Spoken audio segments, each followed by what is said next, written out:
धुरंधर ससुराल, धुरंधर ससुराल। भूख और प्यास से मेरी जान निकली जा रही है।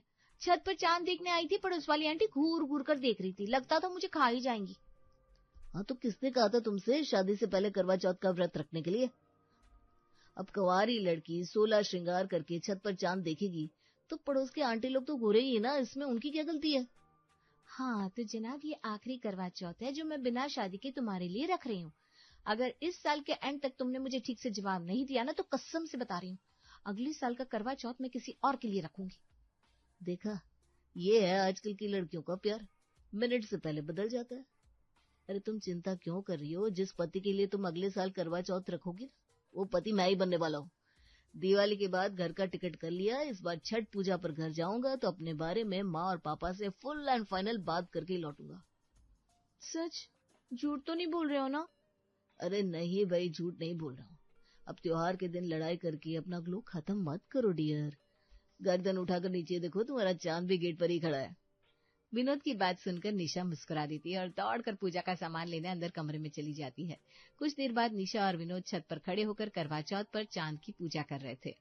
निशा विनोद से प्यार करती थी। कॉलेज के जमाने से ही दोनों साथ थे। पढ़ाई खत्म करने के बाद विनोद की एक बड़ी एमएनसी कंपनी में नौकरी लग गई थी। निशा भी एक अच्छी कंपनी में नौकरी कर रही थी। कई साल प्यार में रहने के बाद दोनों की शादी की उम्र हो चली थी, इसलिए अब उन्होंने तय किया था कि इस साल वो शादी के बंधन में बंध जाएंगे। दीपावली के बाद पूरे एक सप्ताह की छुट्टी लेकर विनोद अपने गांव किशनगंज के लिए निकल गया था। गांव पहुंचकर, माँ तुमसे जरूरी बात करनी थी। बेटा, जरूरी बात तो हमको भी करनी है। अरे जब से गांव में ये खबर फैला है ना कि महीने का 1 लाख का नौकरी लग गया है तुम्हारा, तो इतने रिश्ते आ रहे हैं लड़की वालों के, समझाते समझाते थक गए। अभी खबर फैल जाएगा ना कि तुम छुट्टी में गांव आए हुए हो, तो देखना सवेरे से ही लड़की वालों का लाइन लगना चालू हो जाएगा। क्या मम्मी, कमाल की बात करती हो आप। अरे इंसान हूँ मैं, सब्जी मंडी में बिकने वाली लौकी की तुरई नहीं हूँ जिसे खरीदने के लिए वो यहाँ लाइन लगाएंगे और आप मोल भाव तय करेंगी। मुझे ना ये सब बिल्कुल पसंद नहीं है। शादी किसी एक लड़की से करनी है और वो लड़की मैं ऐसे नहीं चुन सकता। लड़की मेरी पसंद की होगी, ऐसे शादी थोड़ी ना की जाती है। काहे नहीं की जाती? तुमको पता है कितना बड़ा बड़ा ऑफर लेकर आ रहे हैं वो? राम खिलावन पूरे 20 लाख रुपए कैश देने को तैयार है। बहुत डिमांड है तुम्हारे जैसे पढ़े लिखे अच्छी कमाई करने वाले लड़के का यहाँ गांव में। सब कोई अपनी लड़की को तुम्हारे साथ सेट करने पे लगा है। मैंने बोला ना मम्मी, मुझे ये सब बातें बिल्कुल पसंद नहीं है। अरे शादी कोई 20-25 लाख देकर थोड़ी ना की जाती है। शादी तो मैं उससे करूंगा जो मुझे पसंद होगी, और मुझे निशा पसंद है। निशा के बारे में बात करने के लिए मैं इस बार घर आया हूँ, और तुम यहाँ पर दहेज वाले रिश्तों की कहानी लेकर बैठ गई। क्या कहा? अपनी मर्जी से लड़की भी पसंद कर लिए तुम? अरे माँ बाप कितनी मेहनत से तुमको पढ़ाए लिखाए इस काबिल बनाए कि आज इतना बड़ा शहर में अच्छा रुपया कमा रहे हो, और तुम माँ बाप की मर्जी के बिना ही अपना रिश्ता तय कर लिए। कितने सपने देखे थे हम कि तुम्हारी शादी में जो रुपया मिलेगा उससे वो लंबा वाला गाड़ी खरीदेंगे, 3 तल्ले का मकान बनाएंगे, रिश्तेदारों को जलाएंगे। लेकिन तुम तो हमारे सारे अरमानों पर पानी फेर दिए। नालायक निकले तुम एक नंबर के। देखो बेटा, वो निशा दिशा जो कोई भी है ना, उसको समझा बुझा कर बना कर दो। पढ़ने के लिए तुमको शहर भेजे थे जरूर, लेकिन इसका मतलब ये नहीं कि अब तुम शहरी बाबू बनकर गांव के रीति रिवाजों से दूर हो जाओ। गांव के बच्चे हो तुम, तुम्हारी शादी तुम्हारे माँ बाप की पसंद से, यहाँ के रस्म रिवाज के हिसाब से होगी। अरे हम देख समझ कर रिश्ता करेंगे, तुम बच्चे हो, तुम्हें क्या पता शादी ब्याह किस तरह से तय किया जाता है। बात यहाँ रस्म रिवाज की नहीं है माँ, 20 लाख के दहेज की है। इसलिए मेरी बात सुनने में खराब लग रही है आपको, क्योंकि मैं इस समय तुम्हें तुम्हारा बेटा नहीं, खजाने की चाबी नजर आ रहा हूँ, और तुम अपना बेटा उसके हाथ में सौंपना चाहती हो जो तुम्हें इस खजाने की अच्छी कीमत दे दे, ताकि जो जीवन भर हमको पालने पोसने में कष्ट उठाए हो ना, उसकी कीमत मिल सके आपको। बदतमीज, यही सब सिखाकर बड़ा किया है क्या तुमको? अरे बड़े शहर में जाकर माँ बाप के साथ जुबानी चलानी सीख गया है। तुम हमारे गांव के पहले लड़का हो जिसकी इस तरह से शादी हो रही है। हमारे यहाँ का यही दस्तूर है, जितना बड़का लड़के की नौकरी उतना बड़का दहेज। और हम कौन किसी दरवाजे जाकर पैसा मांगे हैं? लड़की वाला खुद देने को तैयार खड़ा है, तो घर आई लक्ष्मी को ऐसे कौन ठुकराता है? देखो माँ, मैं साफ साफ कह रहा हूँ, शादी मैं सिर्फ और सिर्फ निशा के साथ करूंगा, और बिना दहेज के करूंगा। दूसरी बात, निशा से ना भी करनी होती ना, तो भी ऐसे अपनी कीमत लेकर सौदा करने वाले से तो हरगिज शादी नहीं करता मैं। चलता हूँ मैं। अरे कहाँ जा रहे हो? पूरे 1 हफ्ते की छुट्टी पर आया था ना तू? आया तो था, लेकिन अब यहाँ मन नहीं लग रहा है, वापस जा रहा हूँ। और अब तभी आऊंगा जब तुम्हें मेरी बात समझ में आ जाएगी। मुझे तुम्हारा कैश कार्ड नहीं बनना। विनोद गुस्से में गाड़ी लेकर अपने घर से निकल गया। क्या बात कर रहा है? खबर पक्की है ना? कोई गड़बड़ तो नहीं है? पक्का अकेला है वो? हाँ हाँ, कच्ची खबर कहा देंगे तुम्हें। कौन पहली बार ये काम थोड़ी ना कर रहा है, तुम बस अलर्ट रहना। पूरा 8 महीना हो गया जो इसकी फील्डिंग लगा है, ससुरा गांव आने का नाम ही नहीं लेता था। कुछ ही देर में विनोद की गाड़ी गांव से बाहर निकलकर जंगल के रास्ते पर सुनसान जगह पहुंच गई। अचानक ही विनोद की गाड़ी के सामने 2 बाइक आ जाती है। विनोद घबराकर गाड़ी रोकता है, तभी कुछ नकाबपोश लोग आकर जबरदस्ती उसे गाड़ी से उतारकर दूसरी गाड़ी में बिठा लेते हैं। अरे कौन लोग हो आप? मेरी क्या दुश्मनी है आप लोगों से? कहाँ लेकर जा रहे हो मुझे? आंख और मुंह पर पट्टी बांधो इसके। अब जो भी कहना सुनना है घर पर ले जाकर ही करेंगे। सूर्या के कहने पर साथ बैठा लड़का विनोद का मुंह और आंख कपड़े से बांध देता है और कुछ देर में वो लोग एक घर में उसे लेकर पहुंच जाते हैं। आज सुन लो सब लोग, लड़का मिल गया। कल सवेरे से कार्यक्रम शुरू करो, शाम तक सब करके निपटा देंगे। अरे वाह, बहुत बढ़िया लड़का पकड़ कर लाए हो। देखने में भी सुंदर है और वो राजेश बता रहा था कि शहर में इंजीनियर है। हाँ तो सड़क चलते भिखारी को थोड़ी ना पकड़ कर लाएंगे अपनी इकलौती बहन के लिए। सब पता लगवा कर ठोक बजाकर उठाए इसको। ऐसे थोड़ी ना इतना बड़ा रिस्क लेंगे। भैया जी, इस विनोद का क्या करना है? पढ़ा लिखा लड़का है, रुपया भी अच्छा कमाता है, इतनी आसानी से मानेगा नहीं। अकड़ बहुत है इसके अंदर। पूरे रास्ते कुछ न कुछ बड़बड़ा रहा था। हाँ तो अकड़ ढीली करो ना इसकी। रात भर का समय है तुम लोगों के पास। इसको बताओ, शहर में जाकर कहीं यहाँ गांव की रस्म भूल तो नहीं गया? सारी रस्मों की याद दिलाओ इसको। पहली बात, सोने मत देना। दूसरी, जरा सी आवाज ऊंची करे तो जी भर के खर्चा पानी देना। खातिरदारी ऐसी करना कि कुछ भी निकले, बस मुंह से शादी के लिए ना निकलने पाए। सब समझ गया भैया जी, आप आराम करिए, इनको तो हम देख लेंगे। 1.5 हड्डी है बदन में, लेकिन 8 इतनी है, अपने बराबर किसी को समझ नहीं रहा। जरा इनको अपने किशनगंज की मेहमानबाजी दिखाते हैं। अरे भाई, कौन हो आप लोग? क्या दुश्मनी है आप लोगों की मेरे साथ? तुम्हें पैसे चाहिए, मैं देता हूँ, लेकिन ये सब करने की क्या जरूरत है? ये लो, ये मेरी घड़ी मोबाइल सब रख लो, लेकिन मुझे जाने दो। अच्छा, ये गाड़ी की चाबी भी रख लो। मैं पुलिस में कंप्लेंट भी नहीं करूंगा, पक्का, प्रॉमिस। विनोद की बात सुनकर वहां खड़े लड़के जोर जोर से हंसने लगते हैं। अरे जीजा जी, ऐसे कैसे छोड़ देंगे आपको? पता भी है कितने दिन से आपको इंतजार कर रहे थे, और एक आप एक गाँव आने का नाम भी नहीं ले रहे थे। बड़े मुश्किल से 8 महीने बाद तो गाँव में दर्शन हुए आपके। 8 महीने से हमारी बहन पल के बिछाकर आपका इंतजार कर रही है। अब रात भर आपकी दुल्हा बनने की प्रैक्टिस करवाएंगे और फिर कल आपके फेरे करवा देंगे अपनी बहन के साथ। हाँ? कौन बहन? कौन जीजा? मैं तुम्हारी बहन को जानता भी नहीं हूँ, ऐसे कैसे फेरे करवा दोगे मेरे? अरे जितना कहा उतना समझ में नहीं आता क्या? शादी करने के लिए जान पहचान की क्या जरूरत है? कल फेरे लोगे ना, उसके बाद जीवन भर जान पहचान बढ़ाते रहिएगा। लाखों में एक है हमारी बहन, हमारा जीवन धन्य हो जाएगा और आपका भी। और ऐसा मत समझिए फोकट में शादी कर रहे हैं। आपको घड़ी, अंगूठी, चेन, शादी का सूट, जूते, बुट्टे सब हमारी तरफ से। आप बस तैयार होकर फेरों में बैठना। अरे भाई, कौन हो तुम लोग? क्यों मेरे पीछे पड़े हो? मैंने कहा ना तुम्हारी बहन से मैं शादी नहीं कर सकता। ऐसे कैसे किसी को भी सड़क से उठाकर अपनी बहन की शादी करवा देंगे आप लोग? मैं पुलिस को फोन कर दूंगा। मैंने कहा जाने दो मुझे। सूर्य भैया ठीक कह रहे हैं, बहुत अड़ियल घोड़ा है, ऐसे बातों से नहीं मानेगा। इसको तो खर्चा पानी देना ही पड़ेगा। इसकी तब तक खातिरदारी करो जब तक ये खुद से ना कहने लगे भाई मेरे को शादी करनी है, शादी करनी है। इसके बाद वहां खड़े लड़के विनोद को बुरी तरह से पीटने लगते हैं। अरे जीजा जी, क्यों अपनी शादी में फोटो खराब करवाना चाह रहे हैं? क्या है ना कि यहाँ शादी तो आपको करनी पड़ेगी। समझदारी इसी में होगी कि बिना पिटे मान जाओ, वरना अपनी बात कैसी मनवानी हमको अच्छे से आती है। तुम्हारे जैसे गुंडे का जीजा नहीं हूं मैं। मर जाऊंगा लेकिन तुम्हारे जैसे गुंडों के साथ रिश्ता नहीं जोड़ूंगा। अरे बस बस बस, बहुत हुआ। हम जीजा जी कहकर इज्जत दिए जा रहे हैं और ये सर पर चढ़ता जा रहा है।